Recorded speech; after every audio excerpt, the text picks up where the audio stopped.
नमस्कार।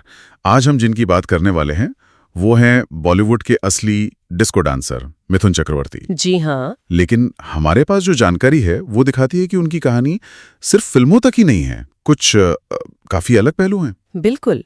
अक्सर हम एक्टर्स को बस पर्दे पर देखते हैं, लेकिन पर्दे के पीछे की कहानी वो काफी अलग होती है। संघर्ष, कुछ अनसुनी बातें और रुचियां भी। तो चलिए देखते हैं ये जानकारी क्या कहती है। जरूर। सबसे पहली बात, और ये थोड़ी चौंकाने वाली है, पता चलता है कि मिथुन दा अपने शुरुआती दिनों में नक्सली विचारधारा से काफी प्रभावित थे। हाँ, ये पहलू उनके जीवन का एक बिल्कुल अलग रंग दिखाता है।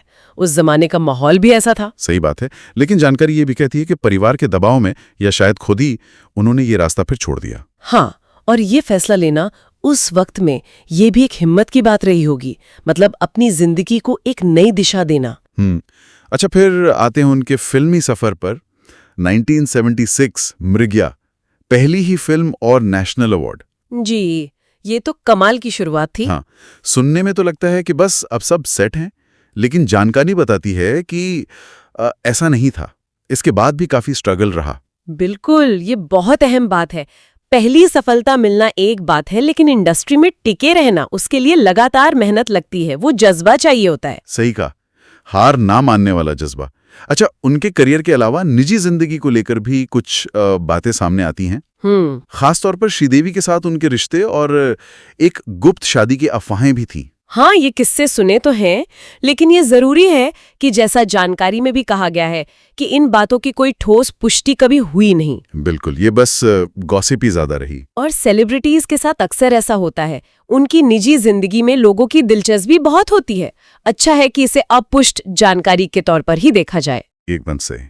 अच्छा, अभी कैसी बात जो शायद बहुत कम लोगों को पता हो, मिथुन दा केमिस्ट्री ग्रेजुएट हैं। क्या बात है, ये तो सच में बहुत कम लोग जानते होंगे। हाँ, कोलकाता के स्कॉटिश चर्च कॉलेज से बाकायदा केमिस्ट्री में बीएससी ऑनर्स किया है उन्होंने। ये उनकी डांसिंग स्टार इमेज से कितना अलग है ना?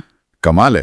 जानकारी का आखिरी और एक और दिलचस्प पहलू यही है। अच्छा, वो सिर्फ एक्टर नहीं, एक सफल होटल व्यवसायी भी हैं।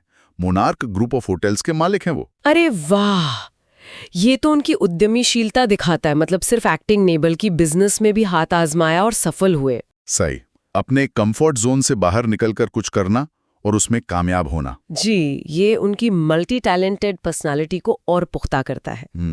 तो आज हमने जो ये जानकारी देखी, उससे मिथुन चक्रवर्ती की एक बहुत ही बहुआयामी तस्वीर सामने आती है। नक्सली प्रभाव से लेकर साइंस ग्रेजुएट होना, फिल्मों का संघर्ष और फिर एक कामयाब बिजनेसमैन बनना। बिल्कुल।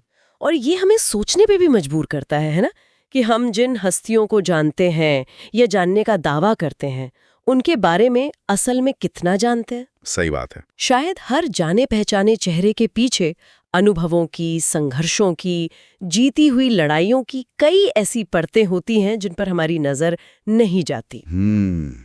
ये तो सोचने वाली बात है।